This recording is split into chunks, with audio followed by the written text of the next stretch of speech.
Assalamualaikum warahmatullahi wabarakatuh. Perkenalkan, saya Anissa Rizky Nursabila. Di sini saya akan menjelaskan tentang filsafat pendidikan dan teori manajemen pendidikan. Saksikan sampai akhir ya. Filsafat pendidikan adalah cabang filsafat yang membahas tentang hakikat pendidikan, tujuan, metode, dan prinsip yang mendasari proses pembelajaran. Adapun cabang-cabang dalam filsafat pendidikan. Yang pertama ada metafisika, juga merupakan cabang filsafat yang berperan dalam pendidikan. Metafisika dalam filsafat pendidikan membahas hakikat realitas, keberadaan, dan eksistensi dalam konteks pendidikan. Kemudian ada epistemologi atau filsafat pengetahuan, membahas tentang hakikat pengetahuan, bagaimana pengetahuan diperoleh, dan bagaimana kebenaran dalam pendidikan dapat diverifikasi. Contoh dalam pendidikan yaitu metode belajar yang efektif, peran pengalaman yang pembelajaran, dan validitas kurikulum. Kemudian yang ketiga ada aksiologi atau filsafat nilai yang membahas tentang nilai-nilai dalam pendidikan, termasuk etika dan estetika.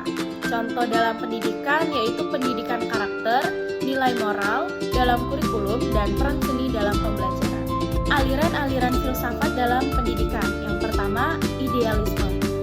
Nah, pendidikan menekankan pemikiran, moral, dan nilai universal. Guru membimbing siswa memahami konsep-konsep abstrak seperti kebenaran dan keadilan.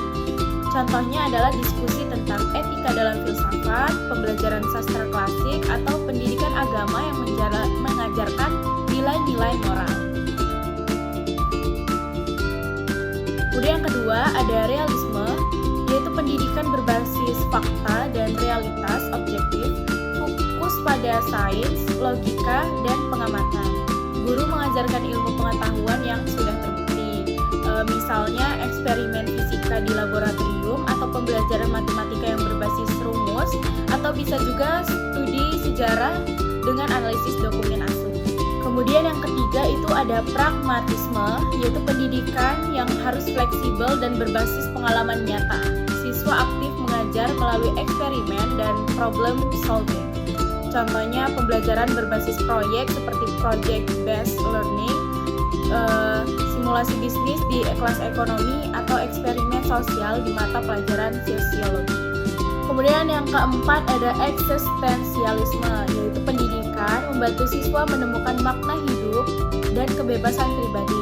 Kurikulum sesuai dengan minat individu, guru sebagai fasilitator.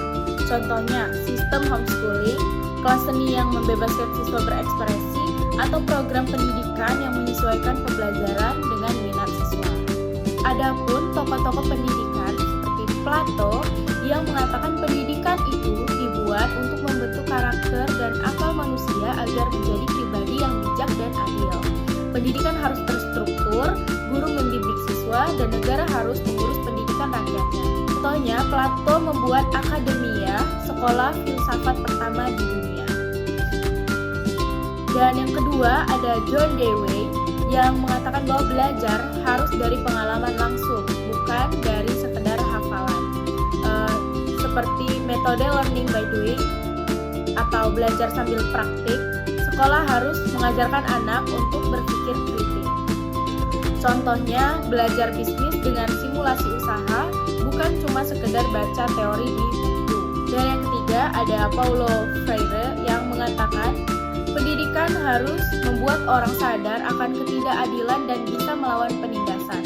Guru dan murid harus belajar bersama lewat diskusi, bukan guru hanya berbicara saja. Contohnya itu adalah metode dialog di kelas supaya siswa bisa kritis, bukan cuma menurut apa yang dikatakan gurunya.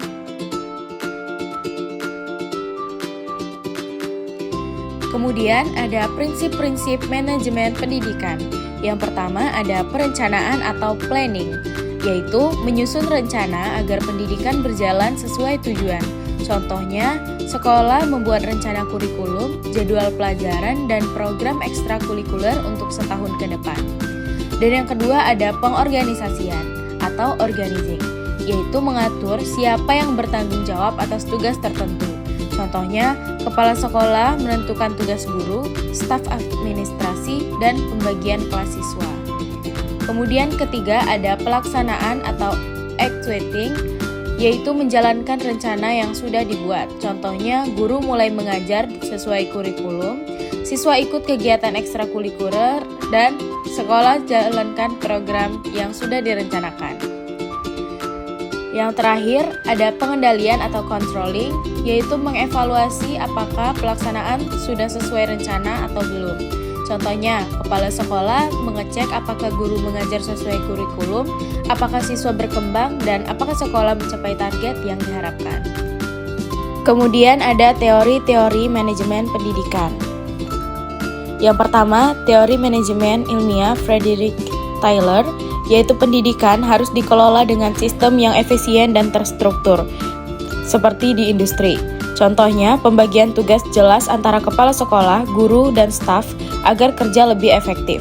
Yang kedua, ada teori administrasi klasik Henry Fayol, yaitu administrasi harus terstruktur dengan fungsi-fungsi manajemen yang jelas.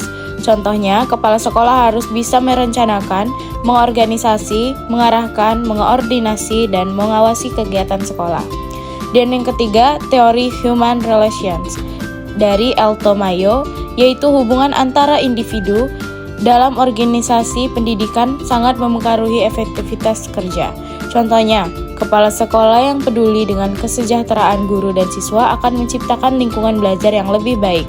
Dan yang keempat, teori sistem dari Ludwig von Bartholomä, yaitu sekolah adalah sistem terbuka, semua elemen saling bergantung, dan ada input, proses, output, dan feedback.